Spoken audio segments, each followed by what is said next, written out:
Okay, let's start with Zootopia. It's been getting great reviews. It's been a smash at the box office. One critic called it a must-see fable about intersectionality. Oh my God. I'm not sure how much that entices kids, but Run out there. I think they meant something nice by that. Rachel, let's start with you. Let's just get the premise.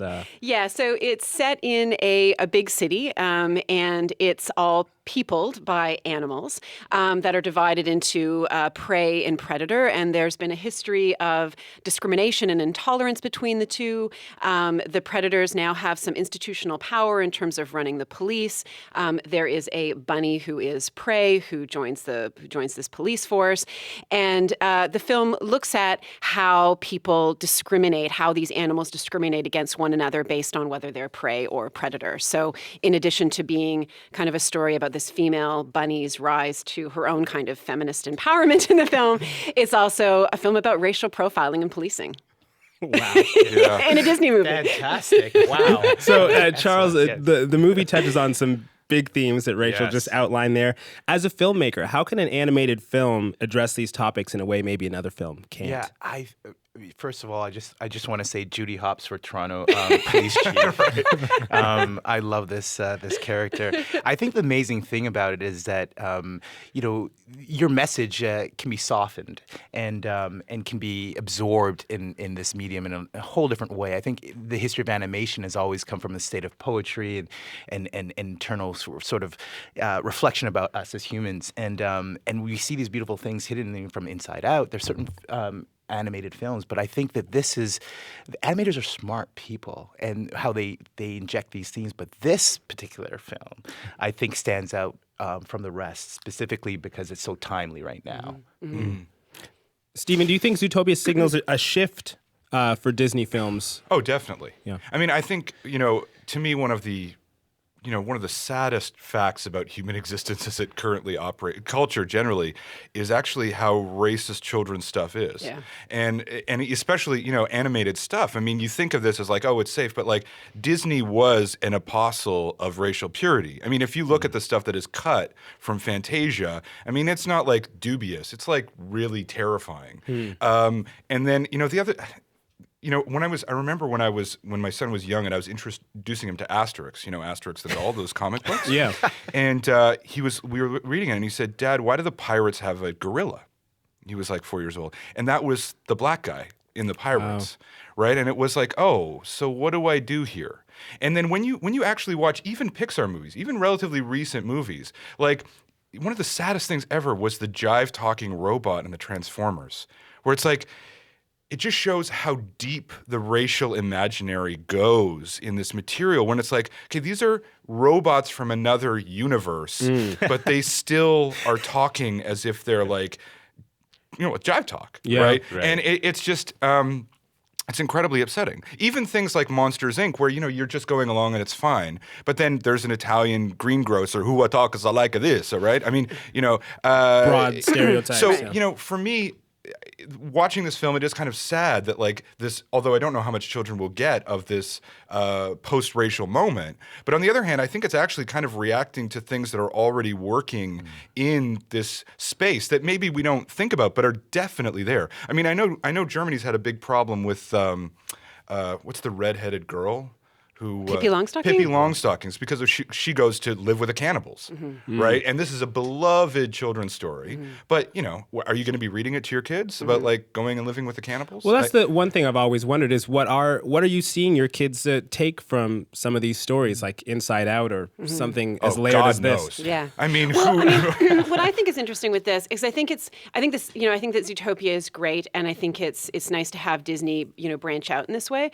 But one of the things I struggle with, because my son is a kid of color, my son is Indigenous, is there's a complete absence of kids that look like him in any kids' books. I mean, he's now almost 13, and so he sort of moved away from like the little kid stuff. But when he was a child, to find any kind of books that actually had contemporary Indigenous characters in them, so not, something from like far away, or something incredibly racist like Peter Pan, So Disney's Pocahontas didn't work for you? Yeah. And so I think the thing that's about Zootopia that's really kind of great is that it allows all kids to come into it.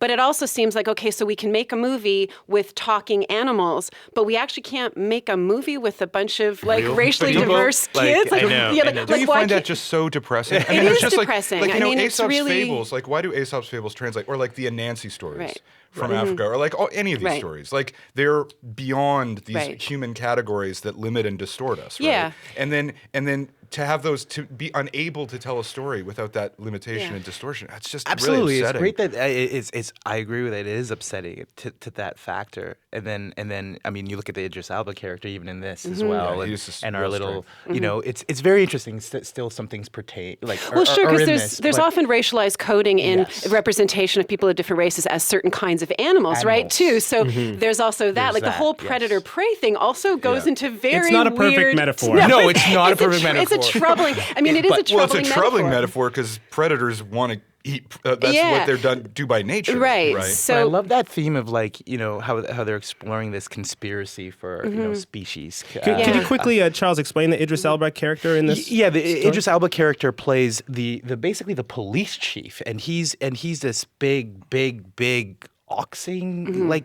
you know, brutish and very tough and it's very fascinating how, you know, just your example of what that man is, you know, and the stereotypes around, you know, a black man, and I just find it was just interesting with the voices and how they're being depicted and how, you know, in that physical animated form. It's fascinating. I think it'll be interesting to see kids grow up with some of these movies and continue to kind of grasp more and more. And you can see how kids do identify. Like when Disney did become a bit more inclusive in its princesses, for instance, with, you know, Jasmine and Pocahontas, and I can't remember the princess's name that came out of the New Orleans sort of Creole tradition. Yes.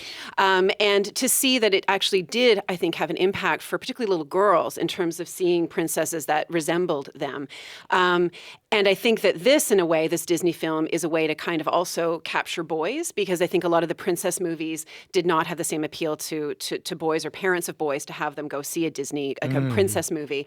But yeah, I think it's interesting to see if parents do use a film like Zootopia to have conversations about things like that. Final thoughts to you on this one, Stephen. Well, I don't know. I mean, one of the things I've always found looking at all these is how, you know, these children's stories are ones that you live with your children, right? And so actually it creates a much more traditional, much more antique way of dealing with literature. Like the new stuff doesn't have the same, like Asterix the Gaul, despite what it has in it. I mean, I'm not going to have, part of having kids for me is that I get to read Asterix the Gaul again, right? And so I think it's actually a real stumbling point. It's actually a very difficult issue how you negotiate out of this material. Like even Tintin, right? Again, beloved. But Tintin in Africa is actually banned now. I mean, you cannot get it. He disowned it. You cannot get it. It's kept with the pornography in the library. Like, you know, no one can get to it. But it's but you know, how do you deal with these things? I think it's actually very complicated.